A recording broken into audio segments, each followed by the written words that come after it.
ناوی دراوەکە NFT Black Marketە. NFT یەکان بەڕێزان دنیایەکی تازەن لە جیهانی دراوی ئەلکترۆنی یاخود هەمان کریپتۆکارنسی کە من ڤیدیۆیەکی تایبەت بە NFT یەکان بۆیەوە دروست دەکەم. بەڵام ئەم دراوە لە دەست خۆتان مەدەن چونکە بە پێویستم زانی کەم ڤیدیۆ بۆیەوە دروست بکەم. هەروەکو گوتم NFT Black Market کە نرخەکەی لە ئێستادا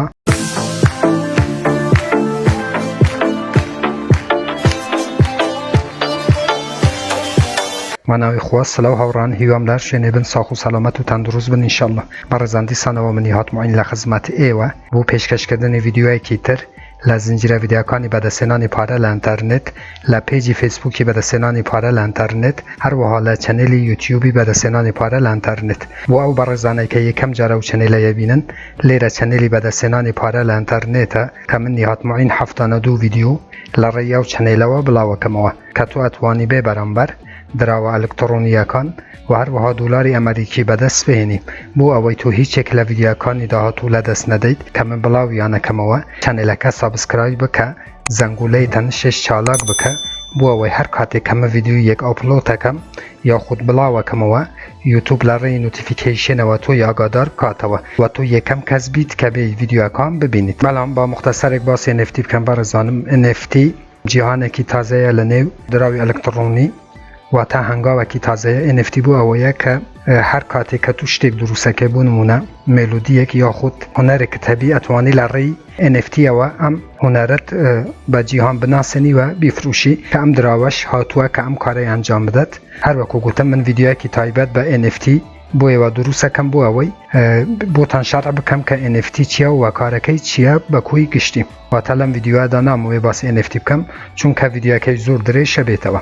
نرخەکەی لە ئێستادا 1 2 3 4 5 6 7 8 0 51 74 و هەروەها 0.69 نرخەکەی بەرز بوویتەوە ئەمڕۆ نرخی ئەم دراوە و هەروەکو لێرانەشە بینن ڕەنگەکەی 3359 کوین مارکێتیە. 6101 کەسیش ئەم دراوەی لە واچلیستی خۆیان هەیە. ئێواتوانن لە ڕێی شەبەکە یاخود هەمان نێتوۆرکی بایننس سمارت چاین لە ترانسوالیتی بکڕن ئەم دراوەی و هەروەها ئەمەش کانتراک ئادرسی ئەم دراوەیە بایننس بکڕن و بایننسیش بیکەم بە NFT Black Market و هەروەها بەڕێزانم ئەمەش مارکێت کەپی ئەم دراوەیە.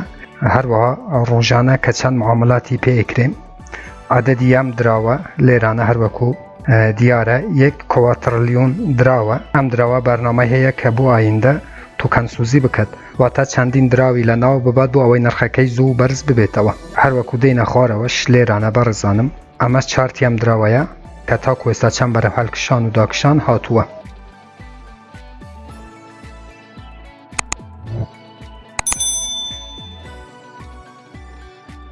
بابچینانە وێبسایتەکەش لە ناو کوین مارکێت کەپی لەو بەشەی کاتێک کلیک لەسەرەکەی یەکسەرە دێتە ناو وێبسایتی ئەم دراوە.